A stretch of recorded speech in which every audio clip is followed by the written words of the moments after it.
Le secteur de l'art a souffert des conséquences de la crise sanitaire. Plus d'expositions, donc pas d'entrée d'argent. Un manque à gagner qui a fortement affecté les conditions de vie des artistes peintres. Et puis 60 jeunes promoteurs de start-up formés en vue de réaliser leurs projets. La tutelle s'est rendue dans le centre d'incubation où ils ont suivi leur formation. C'est dans la commune de Marcory.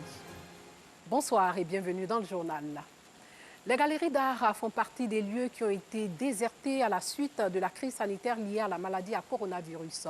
Le secteur de l'art en général a pris un plomb dans l'aile. Les vernissages avaient quasiment cessé, une catastrophe pour les artistes peintres. Fort heureusement, avec l'allègement des restrictions, ils peuvent à nouveau faire des expositions et vendre leurs œuvres. Comment redémarrent donc les activités dans les galeries d'art en ce moment? La réponse dans ce reportage réalisé par Alassane Drabo. George Floyd, l'Afro-Américain mort asphyxié sous le genou d'un policier blanc. Les périodes fastes de l'adolescence mises en évidence dans ses œuvres. Ou encore Séduction, cette toile qui révèle au travers du masque dent la face cachée de l'être humain. Le coronavirus et son confinement auront permis aux artistes peintres ivoiriens de puiser dans leur imagination malgré les difficultés dues à cette pandémie. Oui, véritablement, cela m'a permis aussi de travailler parce qu'il ne faut pas rester les bras croisés, il faut continuer de travailler parce qu'après, à la reprise, il faut pouvoir proposer des choses intéressantes. En visite ce jour à la galerie Louis-Simon Guirandou, James Kokobi, cet artiste sculpteur ivoirien, nous raconte les difficultés auxquelles il fut confronté en Allemagne durant le confinement. Nous sommes restés en train de faire le montage. Et Angela Merkel annonce à la télévision que les musées sont fermés. L'exposition a eu lieu, il n'y a eu personne. C'est resté fermé tout le temps jusqu'à ce que les musées soient ouverts. Et pour contrer les effets du coronavirus, à la galerie Louis-Simon Guirandou ou ici à Cécile Fakouri, les visites individuelles dans le strict respect des mesures barrières et le digital ont permis de promouvoir et commercialiser certaines œuvres. C'est quelque chose qu'on faisait avant. Et je pense que le Covid a accéléré les choses et que ça nous a mis un petit coup de boost sur cette histoire de digital. Et donc oui, ce qui existait, on l'a amélioré, on l'a rendu plus performant. Et effectivement, c'est aujourd'hui, on ne peut pas faire sans, quoi. On est obligé aujourd'hui d'avoir un site performant avec voilà, plein d'outils divers et variés. On a fait comme toutes les galeries, c'est-à-dire qu'on a fermé, mais on recevait sur rendez-vous. Ce qui veut dire qu'on recevait très peu de personnes, tout le monde devait être masqué, bien sûr. Et on a beaucoup travaillé également avec les réseaux sociaux. Aujourd'hui, remise de cette difficile période de pandémie, chacune d'elles expose fièrement des œuvres d'artistes africains. Ça va dans l'ensemble, c'est vrai que c'est timide. Bon, vous me direz aussi la saison des pluies fait que les gens sortent peut-être un peu moins, mais les gens reviennent. Petit à petit, les gens sont contents qu'il y ait des expositions. On voit, je me souviens, quand on a réouvert au mois de septembre, les gens étaient contents de pouvoir venir retrouver cette ambiance de galerie avec de nouvelles expositions. On a eu de très bons retours. Là, c'est quand même en train de se rétablir. Les gens sont en train de revenir. On a réouvert dès qu'on a pu réouvrir. On a relancé notre programmation d'exposition dès qu'on a pu. Là, on a pu observer avec cette exposition dans laquelle on se trouve aujourd'hui de Roméo Milécanin, qui a eu un grand intérêt. Il y a eu du monde au vernissage. Malgré la timide reprise et le manque d'affluence dû à la crise sanitaire mondiale, les galeries d'art ont bel et bien ouvert leurs portes. Et Jacob Bleu tente de séduire les premiers arrivants avec son tableau Séduction. Le tableau qui est juste derrière moi, c'est Séduction. Séduction qui fait partie de ma série d'œuvres que j'ai intitulée Réalité masquée, où j'essaie de combiner des personnages réels avec des personnages mis en œuvre à partir de nos masques dents de chez nous. Et les réalités masquées aussi, cela veut dire que nous sommes dans des situations où nous ne montrons pas tout. Et en plus de cela, avec le coronavirus, nous sommes presque tous masqués aujourd'hui. Parlons emploi jeune. 60 jeunes promoteurs de start-up sont formés en vue de réaliser leurs projets dans le domaine de l'agriculture et des technologies de l'information et de la communication. Le ministère de la Promotion de la Jeunesse et de l'Emploi des Jeunes s'est rendu dans le centre d'incubation où se déroule la formation et c'est dans la commune de Marcory. Le ministre Mamadou Touré dans les locaux de l'entreprise Six Stars, un centre d'incubation qui accompagne les 60 startups sélectionnées par l'agence Emploi Jeunes. Ici, le ministre s'entretient avec les mentors et les apprenants sur les modules de formation inculqués et s'assure du suivi du programme d'exécution des tâches. C'est l'occasion pour ces jeunes promoteurs de start-up dans les domaines de l'agriculture et des TIC d'exposer leurs projets et leurs préoccupations au ministre de tutelle. Nous avons d'abord eu donc le design thinking qui nous permet d'ores et déjà d'affiner d'abord nos différents produits pour un marché plus compétitif. On ne peut être entrepreneur sans aucune formation. Et ces formations que nous avons aujourd'hui apprises nous permettent aujourd'hui de booster non seulement nos différentes activités, mais d'être compétitifs aussi sur le marché avec des plus grandes multinationales. Le ministre Mamadou Touré a félicité les responsables du centre d'incubation tout en encourageant d'autres entreprises à suivre leur exemple. Nous sommes venus nous imprégner dans des réalités, l'évolution de ces entreprises en devenir au sein de ce projet. Il s'agissait d'un projet pilote. Nous allons évaluer l'impact de ce projet dans sa mise en œuvre pour voir éventuellement à partir de janvier comment est-ce que nous pourrions donc pérenniser ce projet. Au total, 320 millions de francs CFA ont été alloués à ce projet de formation, avec un apport initial de 240 millions de francs CFA de la part de l'État de Côte d'Ivoire. L'accompagnement de 60 startups durera 6 mois. Fin de formation pour 170 femmes issues de divers secteurs d'activité. Elles ont appris les rudiments du leadership et du management pendant près de 10 mois. Une action de l'association féminine Lead for Her en collaboration avec l'ambassade des États-Unis. Nous Sangaré revient du Sofitel Hôtel Ivoire. Son reportage est commenté par Alassane Drabo. Elles veulent être représentatives dans toutes les sphères de décision. Issues de divers secteurs d'activité, elles ont reçu de février à novembre une formation en leadership et management. Au nombre de 170, après 9 mois d'apprentissage, ces femmes reçoivent leur diplôme de fin de formation. En termes de développement personnel, donc de prise de conscience de ses limites personnelles, des limites que l'on s'impose de par l'éducation, de par l'environnement, que par les acquis de leadership pour améliorer la manière dont nous dirigeons, la manière dont nous changeons les choses dans nos communautés, c'est une expérience extrêmement riche. Ça m'a appris à bien m'élancer dans mes activités personnelles. Ça nous a aidé aussi à apporter notre savoir aux jeunes filles. Parce qu'il faut dire que le meilleur leader, c'est celui qui sait transmettre. Une formation rendue possible grâce à l'association féminine Lead for Her, avec l'appui de l'ambassade des États-Unis en Côte d'Ivoire. Elle vise à renforcer les capacités des femmes en vue de leur épanouissement dans le tissu social. Cette cérémonie de remise de diplôme est un moment de satisfaction.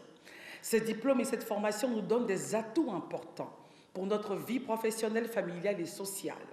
Pour notre vie tout simplement, car les retombées et l'impact sur les futures générations de femmes ont commencé avec le programme de mentoring de l'association Lead for Her. Marraine du projet de formation depuis des années, l'ex-ministre de la Justice togolaise Rekia Mandougou invite les femmes à plus d'engagement pour la construction d'une société équitable. La connaissance nous permet d'avoir un leadership décomplexé, de nous retrouver face à qui que ce soit de ce monde et d'avoir les épaules hautes, la tête élevée et tout à fait fière de brandir notre connaissance. Invité spécial de la cérémonie, Adama Bictogo a rappelé la place de choix qu'occupe la femme dans la société avant d'inviter les bailleurs de fonds à les accompagner pour la réalisation de leurs projets. Pour joindre l'acte à la parole, il leur a remis un chèque de 10 millions de francs CFA. Faire la promotion des femmes, c'est permettre à notre société, à nos États, de reposer sur un socle solide. Parce que c'est la femme qui tient la solidité d'une famille et par conséquent qui tient le pays. De nombreux efforts sont consentis par le gouvernement pour la promotion de la femme. La dernière action, le décret d'application relatif à la loi sur la représentativité des femmes dans les assemblées élues. Une loi qui impose aux partis ou aux groupements politiques un quota de 30% des femmes dans le choix des candidatures. Parlons de cette action de solidarité menée par un groupe de femmes bénévoles dans les marchés et rues des communes de Cocody, Trècheville, Marcory et Port-Boué. Elles ont offert 200 repas chauds aux enfants appelés enfants de la rue. Ces femmes entendent ainsi pérenniser l'action d'une philanthrope, Aïcha Membala Traoré, partie trop tôt. Une soirée de charité pour donner un peu de sourire et de joie. Un moment de bonheur pour ces enfants qui ont élu domicile dans les rues d'Abidjan, sur les étals ou aux abords des marchés. Une nuit de grande bonté et de bienfaisance à l'endroit des enfants de la rue pour leur exprimer amour et attention.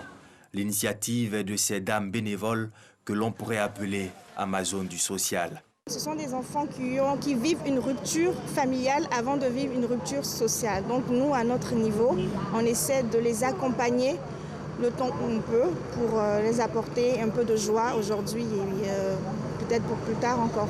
À l'occasion de la Journée internationale des enfants de la rue, célébrée tous les 26 novembre, Alexandra et ses amis, engagés pour l'épanouissement de ces enfants livrés à eux-mêmes, ont sillonné pour la 3e année consécutive les artères des communes de Cocody, Trècheville, Marcory et Port-Bouët dans la nuit de jeudi à vendredi, les bras chargés de vivres. Pour tout le monde, c'est toujours un plaisir de recevoir de la nourriture. Et encore plus quand il s'agit de personnes qui sont dans le besoin, de personnes qui sont dans le grand manque même de restauration. On a vu sur certains visages la joie, la gaieté et l'enthousiasme. Les bénéficiaires, visiblement heureux, expriment leur reconnaissance et remerciements à l'endroit de leurs bienfaiteurs. On avait faim. Les mamans et les papas sont venus nous revenir de donner la nourriture à manger. On a dit merci vraiment pour tout ce qu'il fait pour nous. Moi, j'étais mal crésé même. J'étais à dormir, vous avez me donner une nourriture, mais Dieu vous bénisse. C'est ce que vous avez fait pour moi. Un plat. C'est pas parce qu'on n'a pas, mais aujourd'hui, ils ont fait une grâce. Nous tous, on est contents. Où est la famille? La Journée internationale des enfants de la rue a été instituée en 2009 par l'UNESCO afin de créer des solutions spécialisées et de permettre l'accès de ces enfants aux services. Grâce à cette générosité d'Alexandra et de ses amis, 200 enfants de la rue ont pu connaître ce jeudi soir, ne serait-ce qu'un moment, le bonheur de sourire à la vie.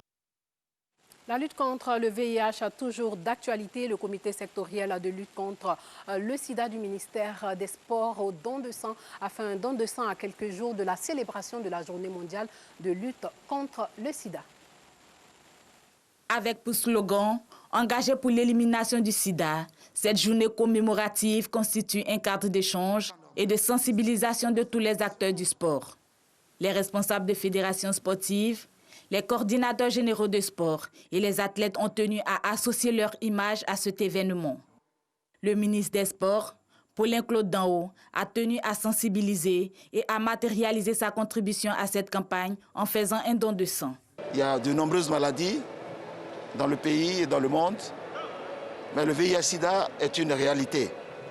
Et cette réalité doit être combattue et nous devons redoubler de vigilance. En même temps, nous savons que la pandémie à coronavirus, Covid-19, a impacté terriblement la banque de sang.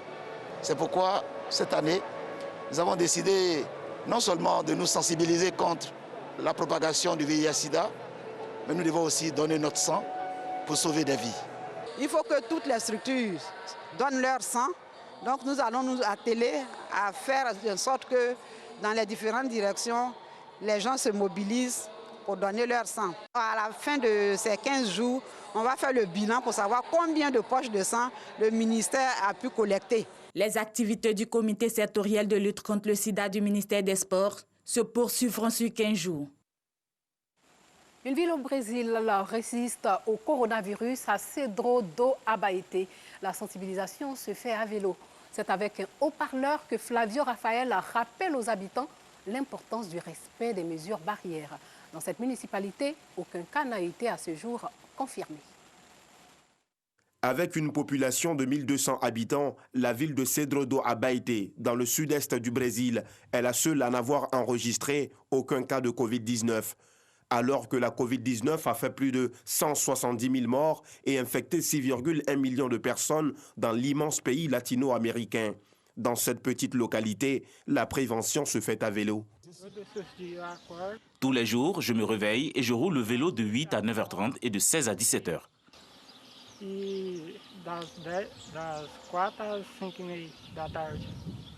Ce jeune homme a été engagé par la municipalité pour sensibiliser les populations sur le respect des mesures barrières. Distribution gratuite de masques, promotion de l'autoconfinement sont entre autres la stratégie en matière de santé. Le vélo est important, très important. En plus, ça aide le jeune homme qui est sans emploi et les recommandations qu'on reçoit de sa part. Donc, le vélo est très important dans la lutte contre le coronavirus. On a mis en place un atelier de fabrication de masques et on les a distribués à tout le monde. Il y a aussi un cycliste avec un haut-parleur qui donne les conseils à la population. Et nous avons fait venir des spécialistes pour éviter que les gens aient à quitter la ville. Cette commune a été épargnée par le coronavirus grâce à une forte sensibilisation. Les gens ici prennent les bonnes mesures. Ils utilisent du gel hydroalcoolique et portent le masque. Donc, le Covid-19 ne va pas toucher notre population qui est vieille, le groupe d'âge le plus à risque. À ce jour, le Brésil se classe 3e au rang mondial en termes de décès liés à la pandémie de Covid-19. C'est sur ces images que s'achève ce journal. Merci de nous avoir suivis.